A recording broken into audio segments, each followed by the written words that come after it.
Hey friends, and today, unfortunately, I bring you another tale of fake Fender Stratocasters coming right up. Yeah, I'm not talking about this, which we know, Glary, is not a fake, although actually they did change the headstock shape on this particular model because it was too close to the Fender shape. But no, today I was having a little bit of a smooch around on the internet looking for actually another Fender Strat because I haven't bought one in ages, and also I've been using this, and I've told you that I've been using this so much for warming up on. I just really got the hankering after a Strat again. So I was searching away online. I'm not going to say where it was, although it wasn't a shopping site, it was a social networking site. And I found an advert for this beautiful looking red Fender Strat.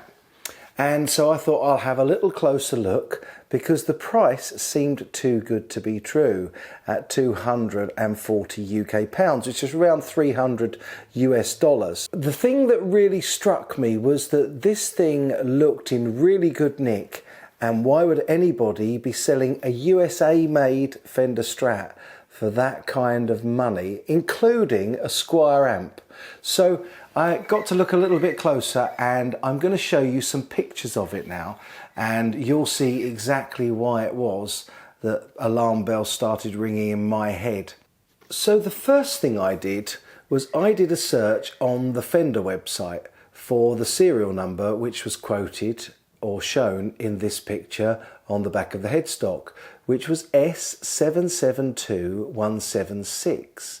At this point, I'd also like to just pause and point out for you something else, which is that on all of the decals on this fake guitar, that I believe is a fake guitar, there's bubbles underneath the decal, and it just doesn't look very clear or well defined, whereas you would expect on a real Fender for that to be almost invisible.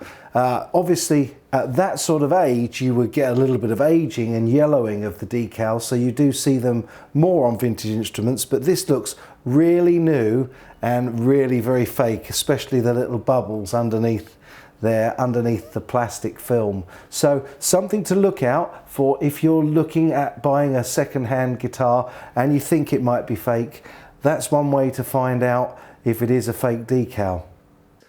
Now, the Fender website search came up with no known serial number, and I tried it with lowercase s, and I tried substituting the s with a 5 as well. No serial number found on the Fender website, so that was a real worry and a concern.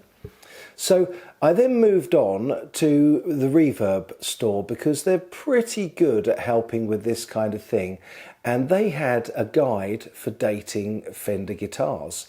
So I checked out their guide, and given the fact that this starts with S7 and then there are 5 digits, Reverb suggested that this was the serial number from the years 1977 to 1978. Well, that of course is CBS era. Basically, Fender started in Fullerton, California, building in about 1938, but in 1965 the company was sold to CBS, and they brought in the new larger shaped headstock and the dark black logo and the big Stratocaster word on the headstock as well. And certainly any guitar built in 1977 would have all of these attributes. Well, certainly the guitar that was for sale online did have the large CBS style headstock. But again, we'll go into it in a moment, but this logo is completely wrong. But more than that, this original body contouring has never been there. It's always been on the round bit of the Fender headstock. Never ever has it been down here. So that was another tell as well.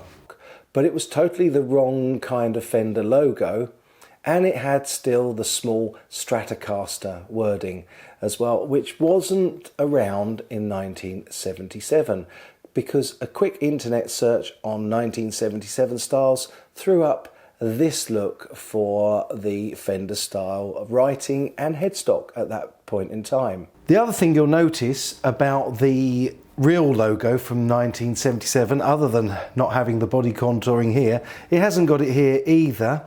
And the serial number, far from being on the back of the headstock, is actually under the Fender logo, and the Made in USA is under this big black Stratocaster with a registered trademark on the end of it. All additional tells that the decal on the guitar for sale that I found is not right, and it's probably a fake. Now, the next thing that rung alarm bells for me was that the backplate wasn't period correct either, because on a 1977, this was the style of backplate, neck bolt-on plate that Fenders had. And as you can see, it's a 3-screw model, and it's got this distinctive shield type shape. And so definitely not the square style with the full Fender writing on and made in California that you see on the other backplate style. Now, the next thing that struck me was the tuners looked very modern for a 1977 guitar, supposedly a 1977 guitar.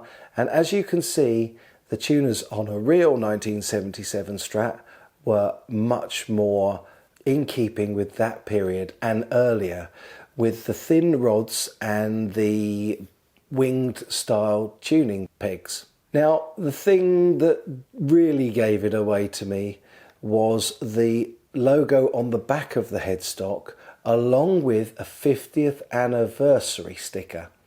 Now, that was just very, very strange to me, and I didn't understand why there would even be a 50th anniversary sticker on the back of a headstock anyway, because every guitar that I'd seen, and I have a 50th anniversary Strat, the sticker originated on the body, and then or I think it was on the scratch plate, and I took that off anyway. But there we are. So it was not in the right place. It could be that somebody thought they'd bought a 2004 50th anniversary reissue, and they took the sticker off the scratch plate and put it on the back of the headstock so that they didn't lose it.